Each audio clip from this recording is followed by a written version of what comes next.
Thank you, Mr. Speaker. For the past 2 years, every time members of the opposition call on this government to exercise even modest spending restraint, they tell us they cannot without firing thousands of teachers and nurses. In fact, the government has worked very hard to convince Albertans that they must choose between billions of dollars in debt and gutting public services, and that any reduction in spending automatically equals a cut to the front lines, which is why, Mr. Speaker, I was surprised to hear the Education Minister declare last week he's able to offer Alberta parents a legislative reduction in school fees due to internal savings his department found over the last year.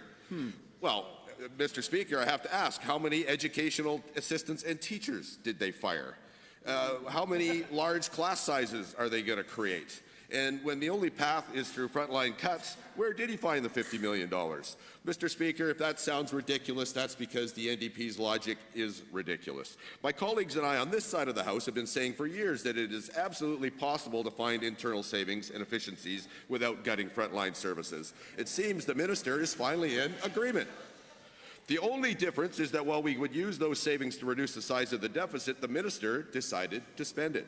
He decided he should spend it bribing Alberta parents. The truth is, Mr. Speaker, borrowing money doesn't make life more affordable for Alberta families in the long term. It mortgages their children's future. It makes it more expensive because that money will eventually have to be paid back with interest. Bingo. Even though the finance minister says, and I quote, Albertans should not have to pay this back, well, Minister, there is no one but Albertans to pay this back. Right. The huge cost of interest would be much better spent, Mr. Speaker, on things like cutting the debt, teachers, nurses, schools and hospitals. And since this government has demonstrated there is no interest in developing a plan to pay any of this borrowed money back, it will fall to the very children who attend these schools today to deal with the mess tomorrow. Not a very good education for our children, Mr. Speaker. Hear, hear.